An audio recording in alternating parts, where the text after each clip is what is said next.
Parce que vous savez qu'il y a beaucoup de gens qui sont mal intentionnés, beaucoup de personnes qui n'ont aucune connaissance, aucune substance spirituelle, un peu partout en Afrique, aussi dans le monde, se taguent être des hommes, on va dire, de Dieu, des prophètes, des messagers, des prophètes, ainsi de suite. Et ils sont réellement en plein délire. Donc, parmi tous ces hommes, je vais parler d'une certaine personne connue sous le nom de Kakou Philippe. Kakou Philippe, qui se fait passer pour le seul prophète de la terre, le seul prophète dans le monde, il dit qu'il est l'unique prophète à son temps, qu'à part lui, il n'y a pas d'autres prophètes. Et pour cela, on va démontrer que c'est un menteur, c'est un imposteur, c'est un rigolo, c'est quelqu'un qui ne maîtrise même pas les Écritures, quelqu'un qui ne sert rien du tout dans la spiritualité, ni même par rapport à l'histoire, la géographie. Donc, on va donc le confondre.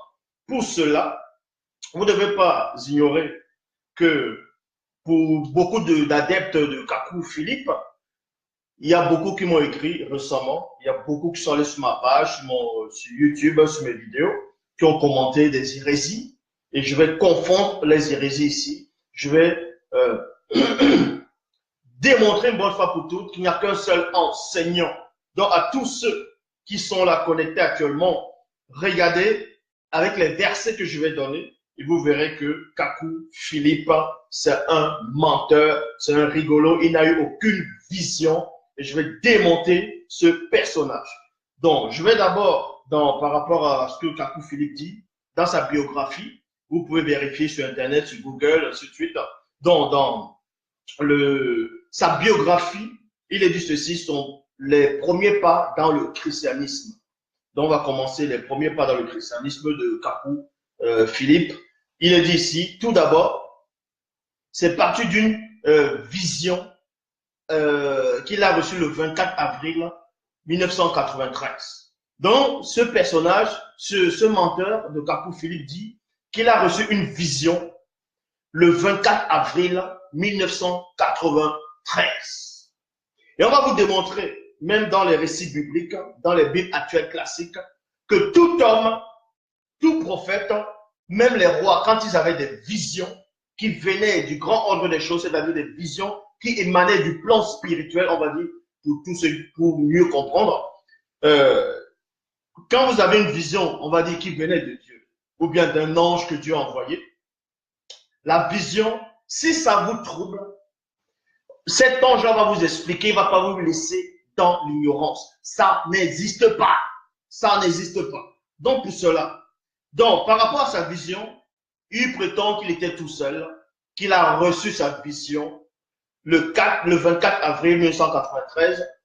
Donc, quand il a reçu sa vision, il était troublé. L'ange là lui a pas expliqué le motif de la vision. L'ange ne lui a pas donné l'explication.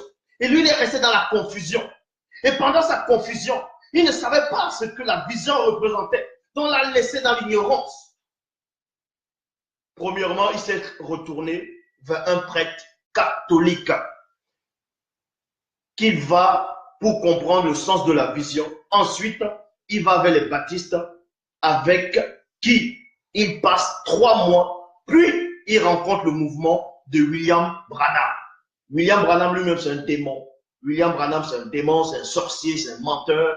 Ça, j'ai déjà démontré cela. Bref, donc, ce menteur, ce faux prophète, cet arriviste, cet illettré-là de Kakou Philippe, ce mongol spirituel, de Kakou Philippe, vous voyez, il dit qu'il a reçu une vision de l'ange et maintenant, il n'arrive pas, l'ange ne va pas donner l'explication de la vision. Donc, ce qu'il a fait, il est allé voir un prêtre catholique. Vous savez que les catholiques adorent déjà adorent Satan, les démons, les statuettes, ainsi de suite. Bon, la sirène, le prêtre catholique lui a pas donné une bonne vision. En tout cas, la vision par rapport, soi-disant, à ce qu'il a reçu. Pour cela, il est allé rencontrer des baptistes, mais il n'a pas reçu sa part là-bas. Il est allé voir le mouvement de William Branham, un évangéliste américain. C'est avec ce mouvement qui reste comme simple fidèle de 1993 jusqu'en 2002. Donc, vous pouvez compter. Vous voyez que la vision, soi-disant vision qu'il a reçue, ça a vraiment pris du temps. Ça a pris du temps, au moins 9 ans. Au moins 9 ans. Donc, comment expliquez-vous que Dieu va envoyer un ange pour vous choisir en tant que prophète? Mais avant ça, il vous apparaît déjà, c'est-à-dire l'ange vous apparaît par une vision. Il vous envoie un message, mais il vous laisse dans l'ignorance. Au bout de 9 ans ou 10 ans, ou on va dire au bout de 9 ans plus tard, on vous explique maintenant le sens de la vision. Ça, où est-ce qu'on voit cela? Et il va essayer de prendre les versets pour tordre les versets, parce que la Bible, il ne sait même pas lire la Bible. Donc, il tord les versets qui n'ont pas de sens. Il dit, autant marqué, tu auras la réponse de la vision, ou autant marqué, tu auras la révélation. Mais ça, c'est faux. On va vous expliquer, même dans la Bible actuelle, je vais prendre les versets de la Bible actuelle, dans Actes des Apôtres, chapitre 9, au verset 3 à 6. Donc, Capou, Philippe, toi qui vas me regarder, tu vas regarder forcément cette vidéo parce que tes adeptes qui sont des moutons, qui sont des mongols spirituels, qui n'ont aucune connaissance, vont sûrement t'envoyer cet extrait-là. Donc, regarde-moi, moi qui suis là, celui qui est en face de toi. Je ne me targue pas être un prophète ou un apôtre ou un bishop ou les pasteurs. Les titres, ça ne m'intéresse pas. Les titres, ça ne m'intéresse pas. Je sais qui je suis. Il n'y a qu'un seul enseignant. C'est celui qui est en face de vous. Et je le dis encore, je le répète et je pèse mes mots. Donc, dans Actes des Apôtres, chapitre 9, au verset 3 à 6, il est dit ceci. Comme il c'est qui? C'est Saul. Saul, plus tard, qui sera connu sous le nom de Paul, était en chemin et qu'il approchait de Damas. Tout à coup, une lumière venant du ciel resplendit autour de lui. Point. Il tomba par terre et il entendit une voix qui lui disait, Saul, Saul, pourquoi me persécutes-tu? Point d'interrogation. Il répondit, qui es-tu, Seigneur? Qui es-tu, Seigneur? Point d'interrogation. Et le Seigneur dit, je suis Christ que tu persécutes. Il te serait dur de régimer contre les aiguillons. Il lui dit, tout tremblant et tout effrayé.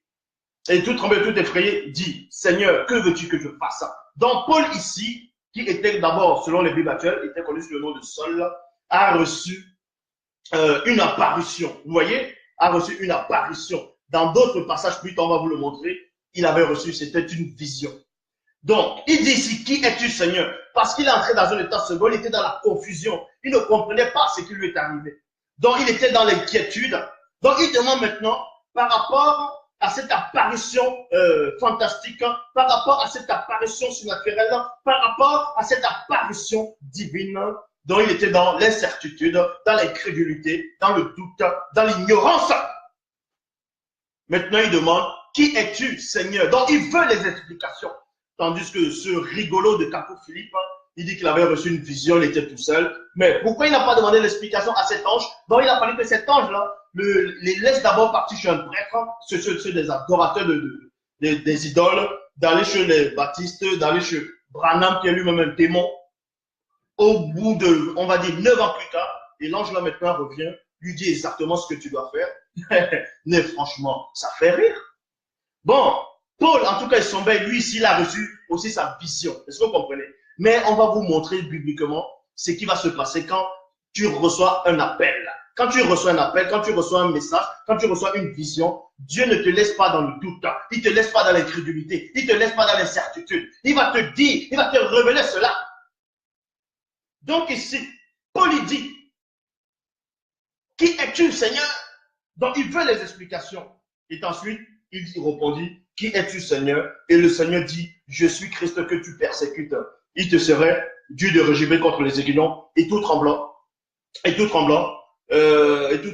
dit, Seigneur, que veux-tu que je fasse? Et le Seigneur lui dit, lève-toi, virgule, lève-toi, virgule, et entre dans la ville. Donc, vous voyez ici qu'il y a une précision. Et entre dans la ville. Maintenant, c'est quelle ville ici? On fait allusion à quelle ville? Vous allez comprendre que cette ville-là, c'était Damas. Donc, entre dans la ville, et là, il te sera dit ce que tu dois faire. Pourquoi cet ange-là, soi-disant, qui est apparu à Capou Philippe, lui a pas dit, bon, j'étais apparu, maintenant va voir tel homme, va voir tel prêtre, ou bien va voir telle personne, il va te dire le sens même, la signification de la vision que tu as reçue.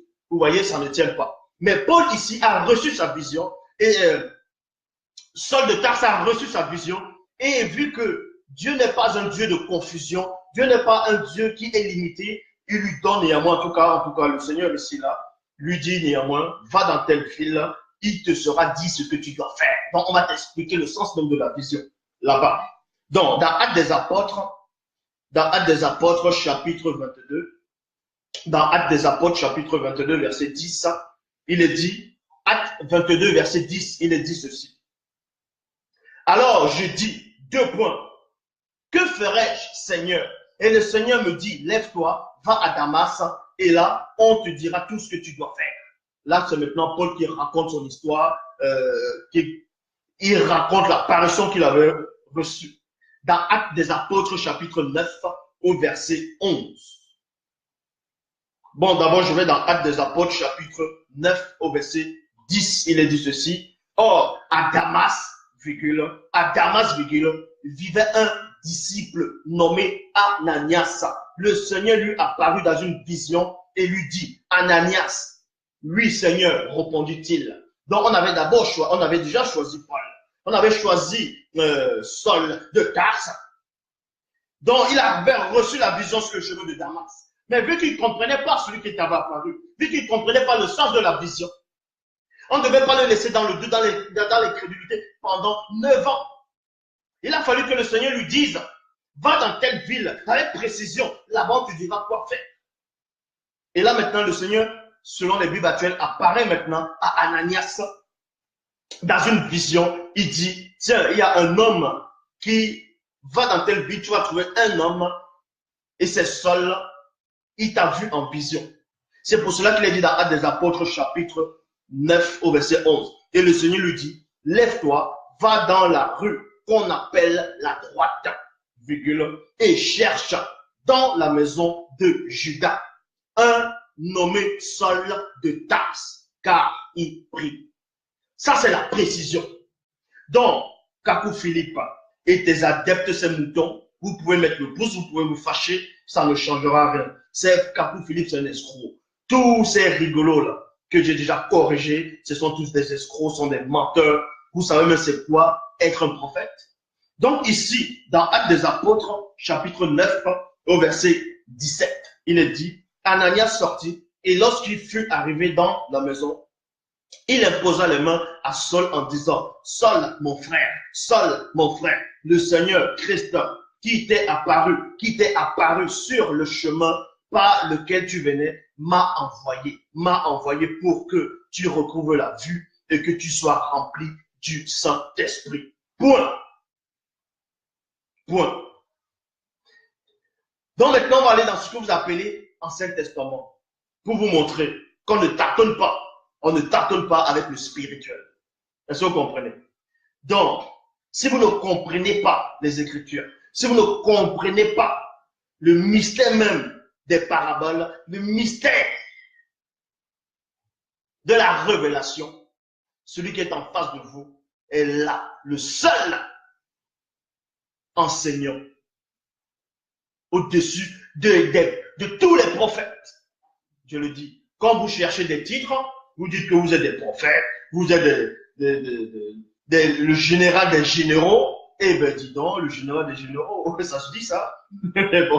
Bon, sachez donc ici, je suis au-dessus de tous vos titres, je suis au-dessus des généraux, des généraux, je suis au-dessus des prophètes, je suis au-dessus de tout ce que vous dites. Est-ce que vous comprenez? Donc ici, dans Daniel, chapitre 8, au verset 15 à 16, c'était un homme, un patriarche, à une époque très reculée, connu en tout cas dans les Bibles actuelles classiques, sous le nom de Daniel. Daniel avait reçu une vision et cela l'a troublé. Quand ça l'a troublé, néanmoins, on devait l'expliquer la vision. Parce que quand tu reçois une vision venant de Dieu, on te donne automatiquement la vision, c'est-à-dire l'explication de la vision. On ne te laisse pas dans le doute, dans l'incrédulité. C'est anti-biblique, c'est on va dire même spirituel ou bien dans la spiritualité. Dans Daniel chapitre 8 au verset 15 à 16, il est dit ceci. Tandis que moi, Daniel, et non moi, Kakou, Philippe, non, tandis que moi, Daniel, j'avais cette vision et que je cherchais à la comprendre. Je cherchais à la comprendre comme soi-disant Kakou Philippe avait reçu sa vision, et il cherchait à la comprendre, mais sauf qu'il allait vers un prêtre, il allait vers un baptiste, il allait vers les membres, vers les branhamistes, mais au bout de 9 ans, pour d'autres vont dire plus, c'est là où l'ange revient et dit, eh tiens, ah j'ai oublié, je l'avais laissé dans le doute, dans l'incrédulité, dans la confusion. Ah non, ce n'est pas comme ça que ça se passe. On vous explique comment ça se passe.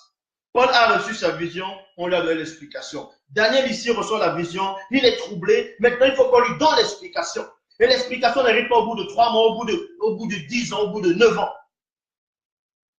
Vous êtes tous des rigolos. Vous ne savez même pas lire. Vous retournez à l'école, apprenez à lire. Donc Daniel chapitre 8 au verset 15 à 16, il est dit, tandis que moi Daniel, et non moi Kakou Philippe, tandis que moi Daniel, j'avais cette vision et que je cherchais à la comprendre, virgule, quelqu'un, et non 9 ans plus tard, mais quelqu'un qui avait l'apparence d'un homme se tenait devant moi, point.